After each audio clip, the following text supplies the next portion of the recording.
തർക്കമുള്ള അതിർത്തികളിൽ മാത്രമല്ല സൗഹൃദപരമായ ദക്ഷിണേഷ്യൻ രാജ്യങ്ങളിലും ചൈനയുടെ വളർന്നുവരുന്ന സൈനിക അഭിലാഷങ്ങൾ കാണാൻ കഴിയും. ചൈനയിലെ പീപ്പിൾസ് റിപ്പബ്ലിക്സ് ഓഫ് ചൈന റിപ്പോർട്ടിൽ പറയുന്നത് 2025 സൈനിക സുരക്ഷാ വികസനങ്ങളെക്കുറിച്ചുള്ള യുണൈറ്റഡ് സ്റ്റേറ്റ്സ് ഡിപ്പാർട്ട്മെന്റ് ഓഫ് ഡിഫൻസിന്റെ വാർഷിക വിലയിരുത്തൽ അനുസരിച്ച് ജിബൂട്ടിയിലെ നിലവിലെ ഏക താവളത്തിന് അപ്പുറം വ്യാപിക്കാൻ കഴിയുന്ന വിദേശ സൈനിക സൗകര്യങ്ങൾ സ്ഥാപിക്കുന്നതിനുള്ള സാധ്യത ബീജിംഗ് പരിശോധിച്ചു വരികയാണ് എന്നതാണ്.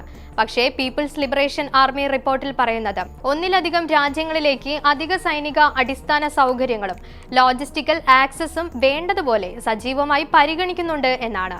US കോൺഗ്രസിന് സമർപ്പിച്ച പെന്റഗൺ റിപ്പോർട്ടിലും ഇത് തന്നെയാണ് സൂചിപ്പിക്കുന്നത്. ഇത് ചൈനയുടെ വൻകരയിൽ നിന്ന് വളരെ അകലെയുള്ള നാവിക വ്യോമ കരസേന പ്രൊജക്ഷനെ വരെ ഒരുപക്ഷെ പിന്തുണയ്ക്കാൻ സഹായിക്കും. ന്യൂഡൽഹിയിലെ സംബന്ധിച്ച റിപ്പോർട്ടിലെ ഏറ്റവും സെൻസിറ്റീവ് ഭാഗങ്ങളിലൊന്ന് ദക്ഷിണേഷ്യൻ അയൽക്കാരായ ബംഗ്ലാദേശ്, ശ്രീലങ്ക, മ്യാൻമർ എന്നിവയെക്കുറിച്ചുള്ള പരാമർശങ്ങളാണ്.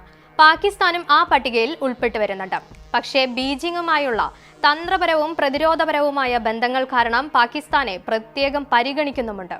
സമുദ്ര ആശയവിനിമയ രേഖകൾ സംരക്ഷിക്കുന്നതിനും സ്വാധീനം വികസിപ്പിക്കുന്നതിനും വേണ്ടി ഇന്ത്യൻ മഹാസമുദ്രത്തിൽ ഉടനീളമുള്ള തുറമുഖങ്ങളുടെയും സൗകര്യങ്ങളുടെയും ബന്ധങ്ങളുടെയും ഒരു ശൃംഖല സുരക്ഷിതമാക്കുന്ന ബീജിംഗ് എന്ന തന്ത്രമാണ് സ്ട്രിംഗ് ഓഫ് പേൾസ് സിദ്ധാന്തത്തിലേക്ക് വരെ വിശകലന വിദഗ്ധർ വിരൽ ചൂണ്ടാറുള്ളത്. എന്നാൽ ഇത് ഇന്ത്യയെ വളരെയധികം പ്രധാനമുള്ളതാണെന്നാണ് ഒരു വിഭാഗത്തിന്റെ അഭിപ്രായം. ഇന്ത്യൻ മഹാസമുദ്രത്തെ തന്ത്രപ്രധാനമായ പിൻമുറ്റമായി കാണുന്ന ഇന്ത്യയെ സംബന്ധിച്ചിടത്തോളം ലോജിസ്റ്റിക്കൽ സൗകര്യങ്ങളിൽ മാത്രമായി പരിചയപ്പെടുത്തിയിരിക്കുന്ന ചൈനീസ് സൈനിക താവളങ്ങൾ ആശങ്ക ഉയർത്തുന്നതാണ്. മലാക്ക കടലിടുക്ക്, ബംഗാൾ ഉൾക്കടൽ തുടങ്ങിയ സുപ്രധാന സമുദ്രപാതകൾക്ക് സമീപം ആസ്തികൾ സ്ഥാപിക്കാൻ അത്തരം സൗകര്യങ്ങൾ PLA അനുവദിക്കുമെന്നും വിദഗ്ധർ പറയാറുണ്ട്. സുരക്ഷ, വ്യാപാരം, നയതന്ത്രം എന്നിവ പരസ്പരം കൂട്ടിമുട്ടുന്ന ഇടമാണ് പശ്ചിമ ഇന്ത്യൻ മഹാസമുദ്രം. ഇന്ത്യയുടെ സുസ്ഥിരമായ ഇടപെടൽ, നാവിക അഭ്യാസങ്ങൾ, ആഫ്രിക്കൻ തീരദേശ രാജ്യങ്ങളുമായുള്ള പങ്കാളിത്തം എന്നിവ ഭാവിയിലേക്കുള്ള ഒരു സമുദ്രതന്ത്രത്തെയാണ് ഇവിടെ പ്രകടമാക്കുന്നത്. പശ്ചിമ ഇന്ത്യൻ മഹാസമുദ്രം ഒരു വിദൂര ജലാശയമല്ല. ആഫ്രിക്കയുടെ കൊമ്പ് മുതൽ മൊസാംബിക് ചാനൽ വരെ സീഷെൽസ്, മൗറീഷ്യസ്, മഡാഗാസ്കർ തുടങ്ങിയ ദ്വീപുകളാൽ ചിതറിക്കിടക്കുന്ന ഈ കടലുകൾ തിരക്കേറിയതും ഏറ്റവും സൂക്ഷ്മമായി നിരീക്ഷിക്കപ്പെടുന്നതുമായ സമുദ്ര ഇടനാഴികളിൽ ഒന്നായി മാറിക്കൊണ്ടിരിക്കുന്നു. മറുവശത്ത് ആഫ്രിക്ക, ഏഷ്യ, മിഡിൽ ഈസ്റ്റ് എന്നിവിടങ്ങളിലെ സമ്പദ് വ്യവസ്ഥയെ നിലനിർത്തുന്ന എണ്ണ, വാതകം, സാധനങ്ങൾ എന്നിവ വഹിച്ചുകൊണ്ടുള്ള ടാങ്കറുകളും ചരക്ക് കപ്പലുകളും എല്ലാ ദിവസവും കടന്നുപോകുന്നു. ഈ ജലാശയങ്ങളെ ആശ്രയിക്കുന്ന വ്യാപാര ഊർജ ജീവരേഖകളായ ഇന്ത്യയെ സംബന്ധിച്ചിടത്തോളം ഇവിടെ സംഭവിക്കുന്നത് ഒരിക്കലും വിദൂരമല്ല. സുരക്ഷയും ഉപജീവന മാർഗങ്ങളും രാജ്യത്തിന്റെ വിശാലമായ തന്ത്രപരമായ ഭാവി എന്നിവ രൂപപ്പെടുത്തുകയുമാണ്. ഒക്ടോബറിൽ ചൈനയുടെ നാവിക പ്രവർത്തനം വീണ്ടും അന്താരാഷ്ട്ര ശ്രദ്ധ പിടിച്ചുപറ്റിയിരുന്നു.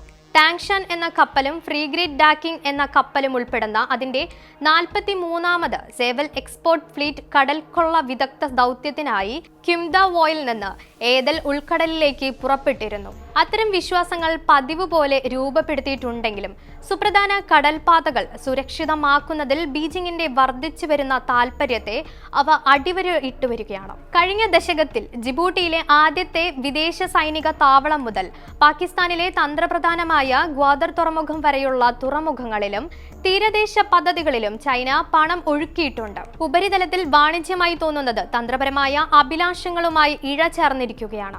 ഇന്ത്യ ഇതിനകം തന്നെ സ്വന്തം സുരക്ഷാ നിലപാട് ശക്തിപ്പെടുത്തുന്നുമുണ്ട്.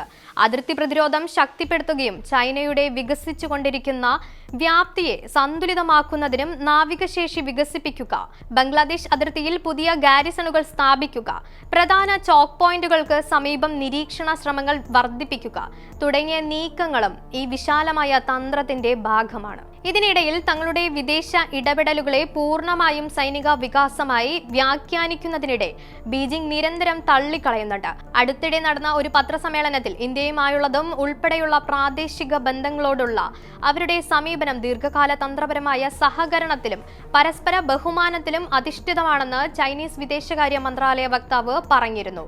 ഔദ്യോഗിക റിപ്പോർട്ടുകളിൽ US ചൈനയുടെ പ്രതിരോധ നയത്തെ വളച്ചൊടിച്ചതായും ആരോപിച്ചു. എന്നാലും ഇന്ത്യക്ക് സമീപമുള്ള രാജ്യങ്ങളിലെ ബേസിക് ലോജിസ്റ്റിക് സൗകര്യങ്ങളെക്കുറിച്ചുള്ള ചർച്ചകൾ പോലും ന്യൂഡൽഹിയിലും അതിന് അപ്പുറത്തുമുള്ള തന്ത്രപരമായ പുനർക്രമീകരണങ്ങൾക്ക് തിരികൊളുത്താൻ പര്യാപ്തമാണെന്നാണ് പ്രതിരോധ വിശകലന വിദഗ്ധർ വരെ ചൂണ്ടിക്കാട്ടുന്നത്.